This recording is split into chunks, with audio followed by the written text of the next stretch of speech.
One. Hello, everyone. I'm Catherine Biroy, your personal growth and business coach, and I have just one mission: to help you do what you love and make your dream business flourish. I'm very honored and happy to have a special guest with me today. Lameen Abdul-Malik won a Nobel Peace Prize with the International Atomic Energy Agency in 2005, for which he worked for over 14 years. Lameen has over 20 years experience in international development, primarily in Africa. At the agency, he developed a regional strategy to help over 41 African countries use nuclear science and technology to address their primary development challenges in health, agriculture, and radiation safety. He started his career working at the UK Department for International Development, where he worked on the international trade, debt relief, and economic and social research. However, he is very passionate about coffee. Someone who is more passionate about coffee than me, actually. And he has been writing about coffee for over 13 years, for which he was featured on CNN. In June 2019, he was invited to participate at the International Coffee Organization and European Union Coffee Symposium on the United Nations Sustainable Development Goals, where he interacted with global players like Starbucks and Nestle, as they discussed ways in which to improve the coffee value chain. Following his departure from the agency, he has set himself a goal of having a positive impact on at least 1 million lives within the next 5 years, using his skill set in development, education, and of course, coffee. Thank you so much for being my guest. I'm truly honored and happy to share this space with you. Thank you. Good afternoon, Catherine. Thanks for this opportunity, and I hope that I can bring benefit to you and to your listeners too. It's my pleasure. I think we share a bit of similar mission, because I also intend to impact at least 1 million people. So Fantastic. If we join our forces, that would be a minimum of 2 million, right? That's right, and more. and more. So tell me, how did you fall in love with coffee? What makes you fall in love with coffee? Yeah, so I mean, I was kind of always a little bit interested in coffee, and in 2005, we actually went on a family holiday to Rome, and my cousin's actually married to an Italian, and he said, well, in Italy, we always drink lots of coffee. So he actually introduced me to a mocha pot, and I never had a mocha pot before. Before, I always used to have, sadly, instant coffee, and I had French press coffee a little bit. And then when I tasted coffee with a mocha pot, I thought, oh, wow, this is like a completely different taste I've never experienced before in coffee. So when I actually went back to Vienna, where I was living back then, I just started doing a lot of research on coffee. Back then, internet was still quite new. And I started discovering all these articles about things called the God shot of espresso. And I thought, this is fantastic. So I bought an espresso machine. I tested it out. It wasn't good enough. So I bought another espresso machine. So I started buying ones that I couldn't tell my wife the price of because they were really expensive. And then I'm back then about 2006, 2007, there was actually the first of its kind coffee conference in London called Cafe Culture. And I went there and I met World Barista Championship, basically the World Championship for coffee. And I met a guy called James Hoffman. I met him and I just started talking to him and I thought, this is fascinating. I mean, as a young boy, I've always been interested into food. I loved eating. And so coffee was like, experimenting with my taste buds. And I thought, this is fantastic. So I read a lot of books and I thought, okay, I want to share this knowledge with the world. So I want to create a blog. And I thought, what can I call it? My childhood hero is James Bond. I thought, From Russia with Love was my favorite movie. Why don't I just call it From Coffee with Love? Mm-hmm. And of course, that name was available back then. I thought, because for me, coffee was like a love kind of relationship. And that's how I basically started writing about coffee and then buying coffees from different parts of the world, writing about them, tasting them, speaking to experts. Then in 2010, I took my family to Cape Town. I'm not from South Africa. I said, I just want to go to a different city in the world. And I opened up my cafe. And I ran that for about 3 years. And then ever since, I've been writing about coffee. And I think 2013 or 14, CNN actually approached me and said, we want to do a special on drinking coffee in different cities. Would you like to write about Vienna? And I said, well, of course. I was honored. So I wrote that article. And so the love story basically started 15 years ago. So I've been writing about coffee. And now I want to actually do that more in full time with what I want to do in my next chapter in my life. Amazing. I love that. You know, I'm a coffee lover. I told you that, Yeah. but you don't know how huge a coffee lover I am. So I went to nutritionist. Now I'm on some kind of special plan. And she said, do you drink coffee? And I said, yes, of course. Yeah, you need to have a breakfast first. And I was like, okay, but I'm going to freak out without my coffee. It's not an addiction. It's truly love. I really Good. love to enjoy the taste and the smell and all of that. And that is actually how we connected online. I saw you in one group and I saw that you're a coffee lover, and then I discovered all these amazing things that you actually did, and wish to invite you to join me here and to share this story with my audience. So Thanks a lot. Yeah. you are awarded with the Nobel Peace Prize. I'm truly honored. What's the feeling? How you felt? Can you tell us a little bit about that? So basically, it was in 2005, and it was during the time, and it's a bit obvious because a little bit political. So it was during the time where the International Atomic Energy Agency, which is where I used to work for, um, they were asked to basically go into Iraq to find out if there are any WMDs, weapons of mass destruction, and they concluded that actually there wasn't any. So it was in recognition of that fact that the Nobel Peace Committee actually announced us. And in fact, they don't actually tell you before, you actually find out on TV. So, Seriously? yes. So everybody's tuned in.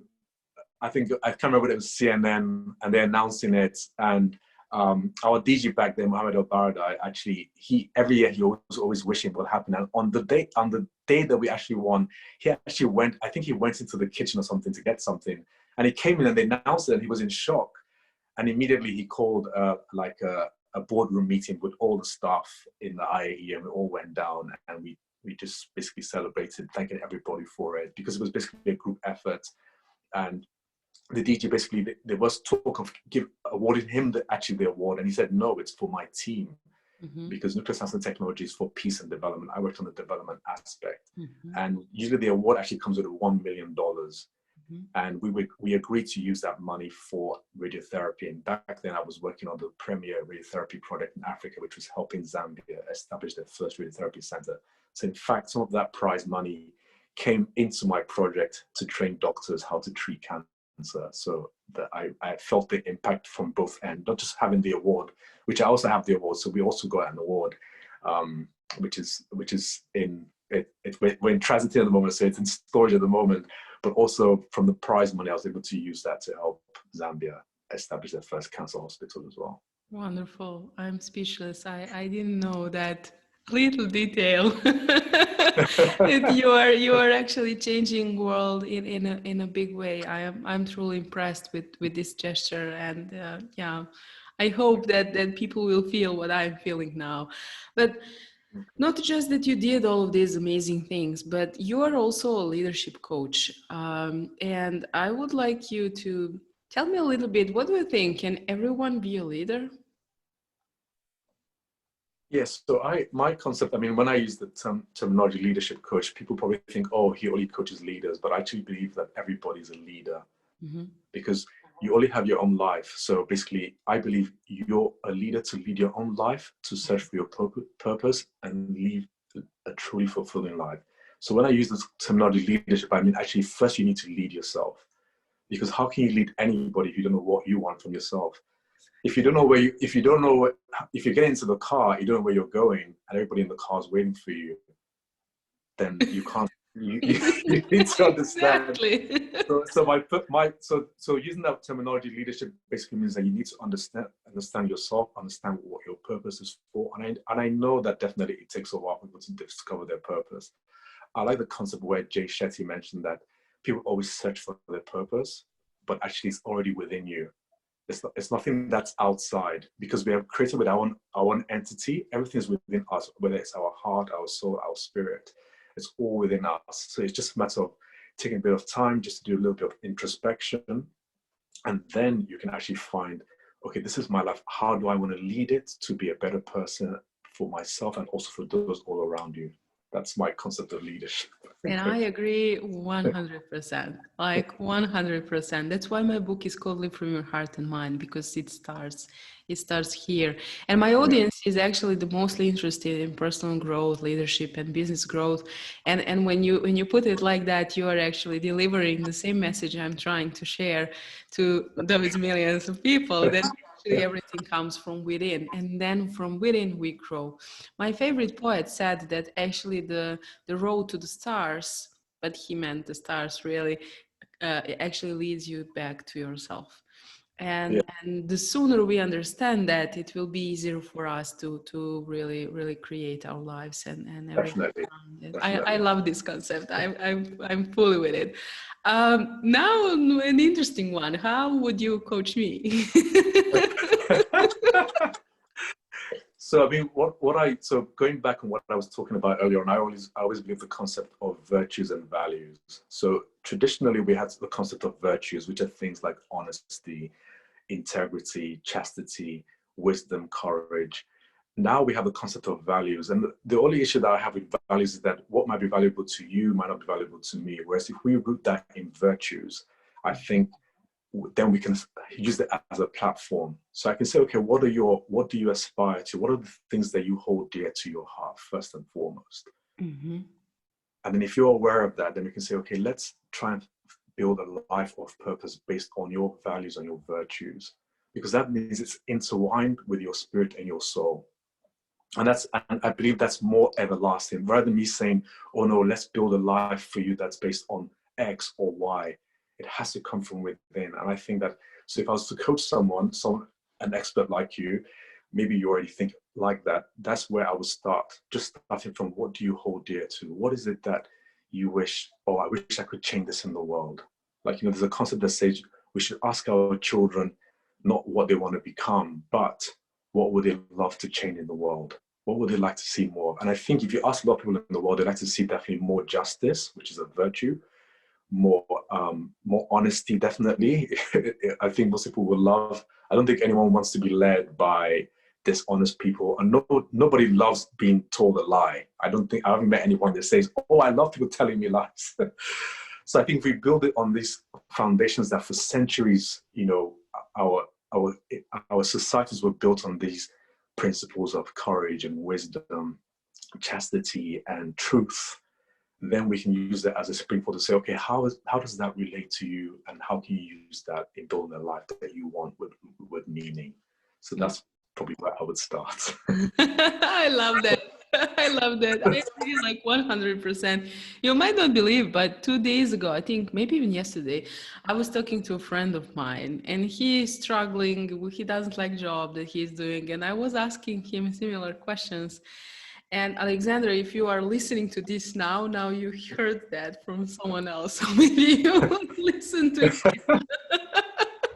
So you help for sure someone. I absolutely love that concept, and I believe that there are three things for me that is for sure integrity, which is not situational. Yeah. Sometimes people behave like integrity is situational, like when they are in different situation or position, like in front of authority, they change behavior. But Yes. no, integrity is not situation, it's who you are, and you need to stand behind that. Then, Yeah. of course, trustworthy and lovability. I think I invented that word. I don't even know if it exists. But It's a good word to invent. yeah, word to invent. I mean, when someone is a lovable person, that means that they have an open heart space and that they will embrace you just as you are. And if the world was based on this foundations, and if we can touch just one life, and that life will actually change the life of their family, and then the family change the neighborhood, and neighborhood change the city, and then we have a ripple effect on the whole world. Definitely. Yeah. And that is where these 1, 2, 3, 5 or 10 million people will actually find out Exactly. It about starts that. with one. Yeah. Now I'm opening my magical app, because you are going to hear a ring bell after 10 seconds when I ask you these questions. Okay, all right. This sounds like fun, so let's go for it. Okay, so I will ask you very quick questions, and you have like 10 seconds or just a sentence to answer to me. Are you Yeah. ready? Yes. First one, of course. What kind of coffee you like the most? Oh, I'm a coffee lover. I love different types of coffee. So in the morning, I love cappuccino because I love milk. But in the afternoon, I love what I call filter coffee because you can taste the nice fruity elements of coffee. So I drink filter coffee actually more time than I drink espresso based. But definitely, I think filter coffee, I need to have that at least once a day. Awesome. We have the same taste. Although I like sometimes that we call it Turkish coffee. I'm not sure. I guess I don't know. It's just how we make coffee here to like very old way. We Yeah. boil the water and we just, we have that original seeds, which we make the powder of it and then just Yes. it's just yeah, sometimes I like to drink something like that because my granny used to make it. Yeah. The second one, what would your advice be for someone like me, obviously, who would like to impact a million people like you? Um, I think the first priority should always be yourself. So when you understand who you are, then you can lead with confidence, and then you start to have a positive impact on your life. And I think you can have a positive impact on other people's lives. Because people get naturally drawn to radiance. So when you see that bright, that lightness within you, within your heart, and it shines in your eyes and how you speak, they get actually drawn to that. So I think the first step is to start with yourself, put yourself first, and then you can have an impact on other people's lives, I think. Amazing and so wise. Stay in your own lane. I didn't even ring the bell because this was so profound. And the third one, what's your favorite book and why?